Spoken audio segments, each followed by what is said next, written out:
Hello, my name is Nate Gonterman, and today I'm going to be showing you how to change a flat tire. Have you ever been broken down on the side of the road? Or have you ever seen anyone else being broken down on the side of the road? It's more common nowadays due to roads being poorly built or roads having more potholes than usual. Tires can get broken down and eventually pop.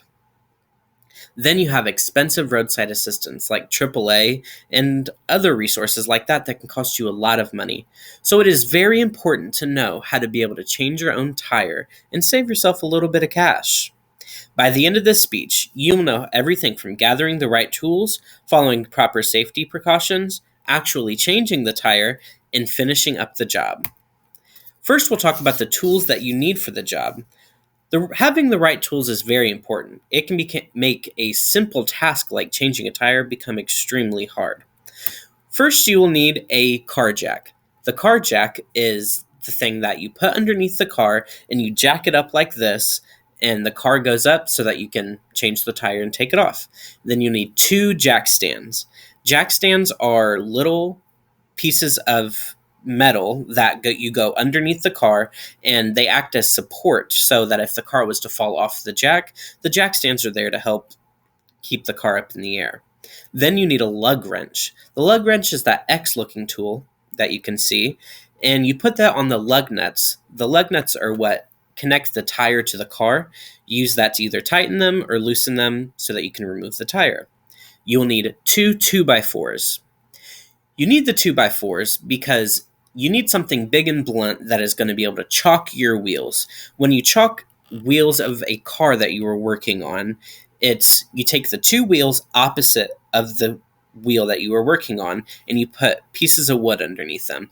This helps prevent rolling, and while you're working on the car, if you're pushing on the car really heavy, that those two back wheels that the car is still resting on will not continue to roll and crush you. Then you need a tire pressure gauge. A tire pressure gauge is something that you put on the end of the spout of the tire, and it basically tells you how much pressure that is in that tire. Now we're going to go to the safety part. You want to make sure that you're going to avoid slanted driveways and country roads. These are very unstable pieces of land for you to be working on your car on. It's very dangerous and result in very extreme casualties. Having a car land on you is very much not something that you want to do. It's 2 tons of pressure. It's not fun. And we haven't gotten there yet, but there's one thing that you're going to want to follow that's an extra safety precaution. Once you take the tire actually off of the car, you're going to want to rest it right between the ground and the car, just so that it acts as another safety barrier so that nothing falls on you and crushes you. Now we're going to talk about replacing the tire, the fun part. When you are taking the lug nuts off of the tire with the lug wrench, you want to take them off in a star pattern. As you can see, 1 goes to 2, to 3, to 4, to 5, and then back to 1.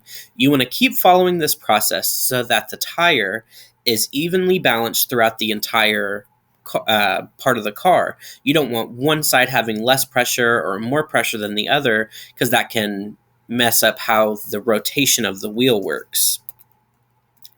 And you're going to want to jack up the car after you take those lug nuts off. And when you're jacking up the car, you have 2 types of jacks. You have a scissor jack and then a regular jack.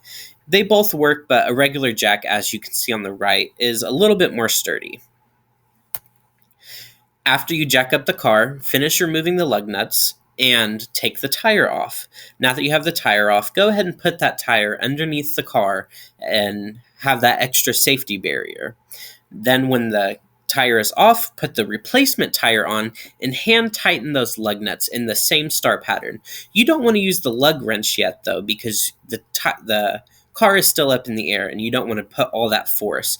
So just put the tire on and hand tighten the lug nuts as much as possible.